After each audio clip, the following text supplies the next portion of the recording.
Tagabuhat lang ako ng malita ng basura. Ang ibig sabihin ng basura ay malita na may lamang pera. Ang bawat malita ay may lamang humigit kumulang 48 million pesos at nire-receive ni John Paul Estrada at Mark Tiksay. Ang mga executive assistant ni Congressman Saldico at sila ang mga detailed sa mga ganyang activities. Kalimitang dinadala sa bahay ni Congressman Saldico sa Valle Verde 6 at tinatanggap naman ni Mark at ni Paul. I-confirm mo, kasama na rin si Bryce, kung yan ba si Paul na binabanggit mo? I confirm, Your Honor. Naku po, dagdag po ito. Dagdag po ito ng mga ebidensya o testigo po. Isa pong retired na militar. Ayan po, taga-bitbit, taga-dala ng basura. It means kwarta po. Kay Saldico at kay Romualdez, mga kois, mga guys. Naku po. Baka sabihin naman po ni Senator Lacson na hindi pwedeng papatawag si Congressman Saldico at si Romualdez. Naku po, mapaghalataan talaga kayo. Ito po, nagkakatugma po ang kanilang mga sinasabi o salaysay ni Bryce at ni Alcantara, no? Na yung mali-malitang pera o kwarta dinadala dyan sa may hotel, tapos i-deliver na sa mga bahay-bahayan ni Romualdez at ni Saldico, mga kois, mga guys. Dito, klarong-klaro na po ito. Posibleng hindi pa ito ipapatawag. Nako, Blue Ribbon Committee, Chairman Lacson, umalis ka na dyan. Alang kwenta ka, ha? Yan po papapanood natin sa video ito. So without further ado, let's begin. Wala akong iniisip na kapahamakan para sa kanila, bagkos ang gusto ko lang, mayayos ang kinabukasan ng bayan at lahat kami.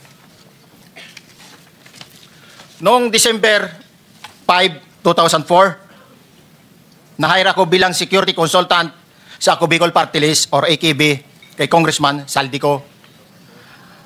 At nasimula ang duty ko kay Congressman Saldico. Bawat umaga, nagre-report ako sa BGC sa Horizon, sa Bonifacio Global City, kung saan nakatira si Kong Saldico. Tuwing may duty at detailed ako sa basura, it means itong basura, ito yung box ng pera na pinag-uusapan natin sa kasalukuyan. Mr. Gutesa, mag-stick ka lang sa binabasa mo. Huwag ka nang nag-a-adlib. Kung ano yung nandito, basahin mo lang. Yes, Your Honor.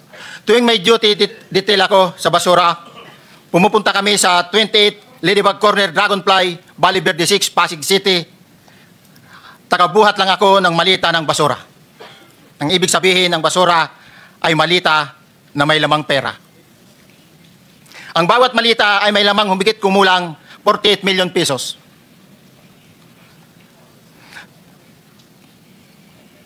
Ang bawat malita ay may post-it na nakadikit na nakasaad kung magkano ang laman ng bawat malita. Tuwing may duty detail sa basura, may pumupunta na tao na magde-deliver ng basura at nire-receive ni John Paul Estrada at Mark Tiksay. Ang mga executive assistant ni Congressman Saldico at sila ang mga detailed sa mga ganyang activities. Ang mga nangyayari kapag duty kami sa basura, kalimitang dinadala sa bahay ni Congressman Saldico sa Valle Verde 6 at tinatanggap naman ni Mark at ni Paul. Pagkatapos naming may baba ang nasabing basura, ipinapasok sa bahay ni Congressman Saldico sa Valle Verde 6 at binibilang ni Mark at ni Paul.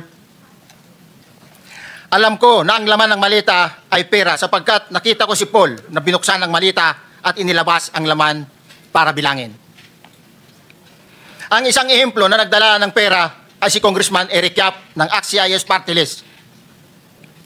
46 na malita ang dala niya sa bahay ni Congressman Saldico sa Valle Verde 6. Pagkatapos mabilang, isinakay namin sa mga sakyan patungo sa Horizon Residence sa Taguig. At dumiretso kami sa basement upang may baba ang nasabing basura. Bago ibaba ang nasabing basura, ito... Merong napuputol sa binabasa mo eh. Huwag kang magmadali. Naputol na... Ulitin mo yung paragraph 20. Wala na akong... Hindi ko makita na putol na siya.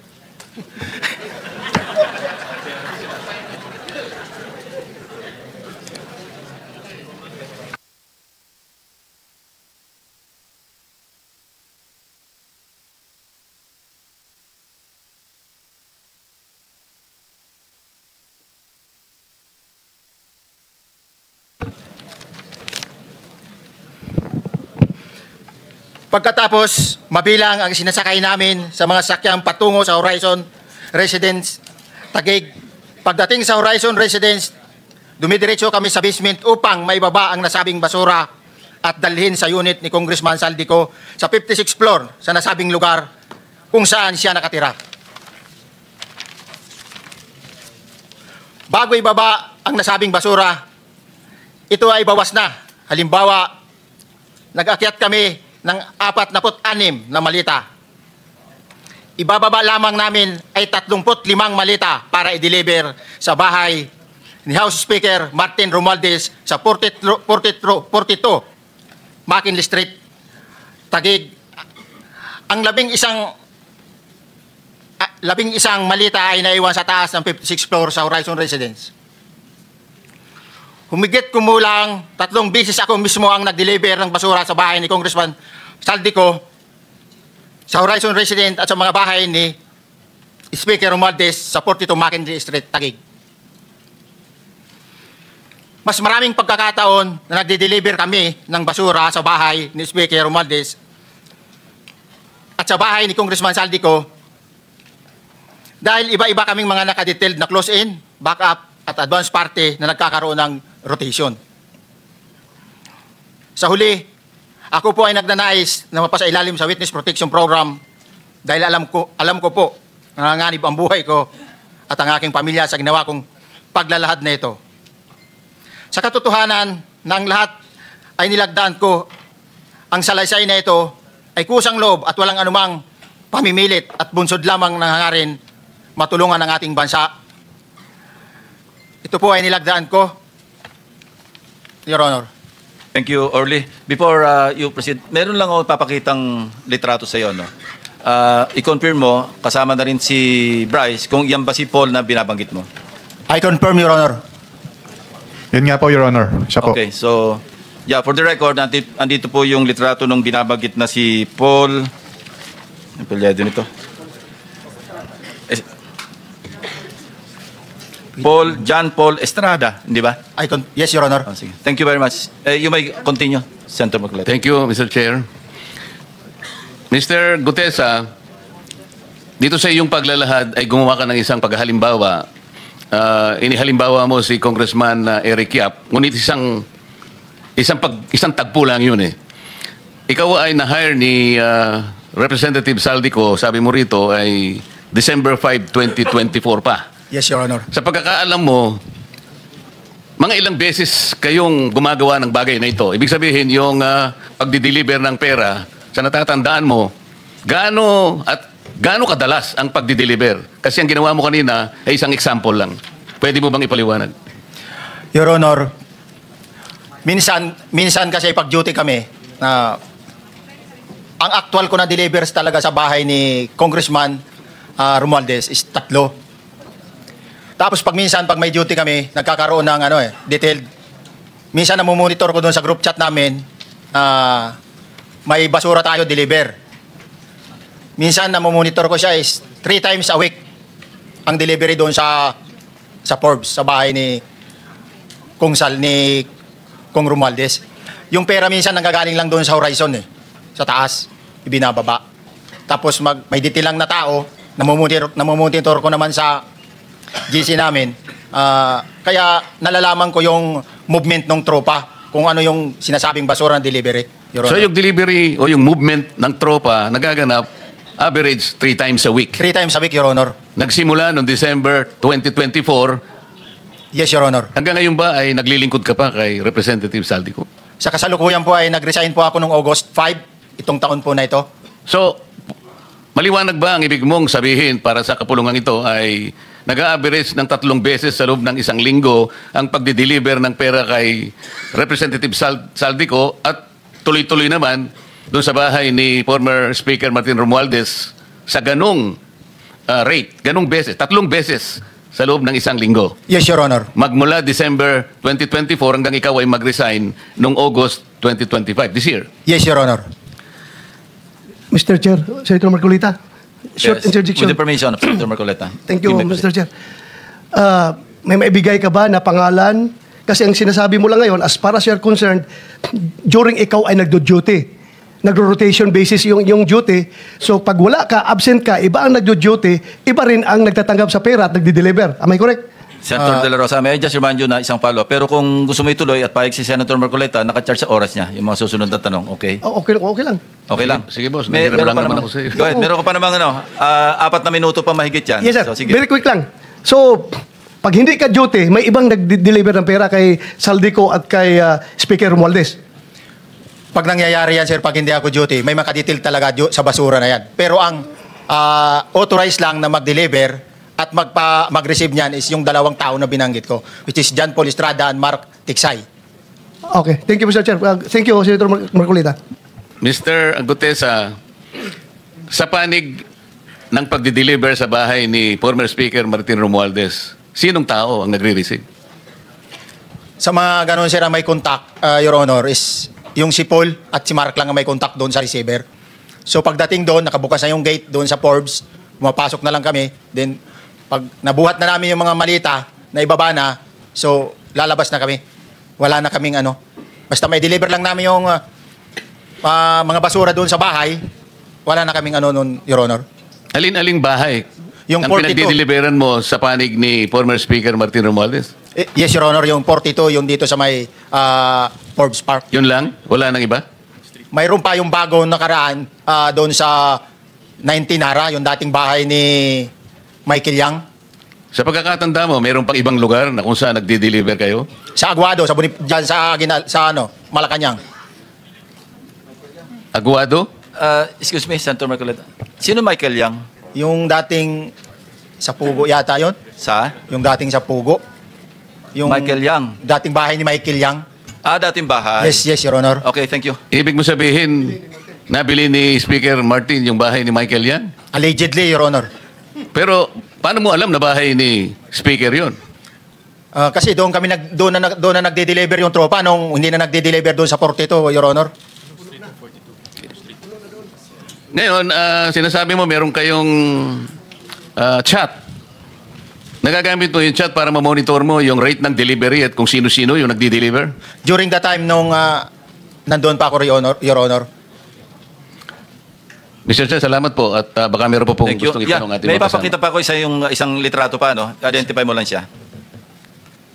Sino yan? Mark Tiksay, Your Honor. Meron pa ba nakakakilala sa kanya bukod sa'yo? Dito? Wala. Nabanggit kasi ni Engineer Alcantara rin dito Sa salaysay mo noong September 23, sinasabi mo, hindi ko po siya na-meet during pagdadala. Ang tao niya po ay may alias lang na Paul at Mark. Na-meet mo ito si Mark, Engineer? Sa Valle Verde po, once lang po. So, kinukonfirm na si Mark Tiksay ito? Mark po and Paul, karaniwan po naman. Okay, thank you. Thank you, Senator Marcoleta. Mr. Chair, may tatanong lang po kung Yes. with the permission of Yeah, okay. Senator Marcoleta. Mr. Orly, sabi niyo po 46 na maleta na nagkakalaman po ng 48 million bawat isa. Tama po ba? Based doon po sa level nung malita na nakita ko, Your Honor. Paano po nalaman ninyo na 48 million po ang laman ng bawat isa? Kasi bawat malita po, mayroon siyang post-it na nakalagay, may sign na 48. Lahat po yun may 48. Yes, Your Honor. So, yung 46 maleta, 48 million ang laman ay nagkakahalaga po ng 2.2 billion. Alam niyo po ba yan kung 3 times a week ang sinasabi ninyo, ang delivery? Based sa my experience, doon lang ako naka-experience ng 46 nung time na yon, Your Honor.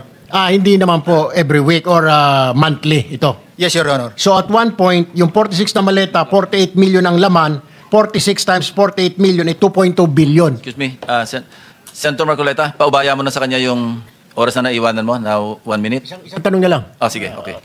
2.2 billion. Ganun po yung multiplication eh. Siguro, Your Honor, yun ang lumalabas. So one time lang po ito. One time lang po, yung time ko lang yan, nung panahon na na-identify ko si Congressman Yap, Your Honor. Alright, maraming salamat po. Thank you. Yung paghalimbawa mo, kaya mo ginawa dahil yun ang pinakamalaki. Yes, Your Honor. Pero pangkaraniwan, dahil 3 times a week, mga ilan sa tingin mo yung karaniwang na i-deliver? Ilang maleta?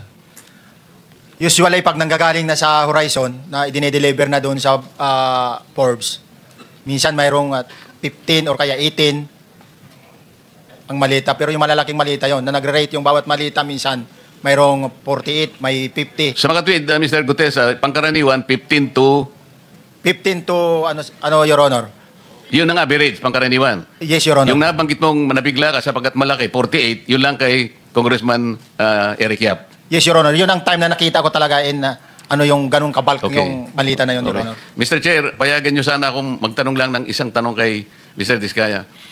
Mr. Diskaya, naalala mo, nagkaroon ka ng supplemental affidavit na binasa mo dito. Medyo mahaba pa nga di ba? Naalala mo yung nakaraan? Ito yung supplemental affidavit mo. Yes po, Your Na Honor. may petsang September 23, 2025. Ito yung nakaraang hearing natin. Yes po, Your Honor. Napansin ko kasi nung pinakinggan ko tiningnan ko sa ating transcript, parang hindi mo binasa yung paragraph 30 na kung saan binabanggit dito yung DPWH Region 1. Chinek ko talaga kaninang umaga, nirecheck ko uli, hindi nasama sa binasa mo ito. Ano ito, nagkamali ka lang o... Your Honor, talagang hindi ko po nabasa dahil masyado na pong mahaba yung ano ko. Yung binabasa ko po. Hindi nga, sabihin mo na nagkamali ka lang, hindi mo sinasadya. Hindi po sinasadya. Pero dito po, wala rin po eh. Hindi nakasulong. Baka nakalimutan pong ilagay, kaya hindi ko po nabasa. Tsaka pinatigil po ako doon sa... Nakatigil... Ay, ito, sorry. Nagkamali po ng page. Ito po, 30 po sa Region 1. Meron pala. Oo nga, nandito yung paragraph 30, DPWS Region 1. Yes po, Your Honor. Pero nung checking ko yung transcript, hindi mo binasa ito. Opo, yes po, Your Honor, kasi mahaba na po. Hindi, nabasa mo yung 31 hanggang 37. Ito nalaktaban mo yung 30. Kaya lang ako nagtataka, kaya tinatanong kita, sinadya mo ba to o nagkamali ka lang? Hindi po, Your Honor, kasi napatigil na po ako nung Hindi nga, sa dulo sagutin mo, nagkamali ka lang. Hindi po, Your Honor. Hindi po ako Ano nagkamali. nga? Sinadya mo?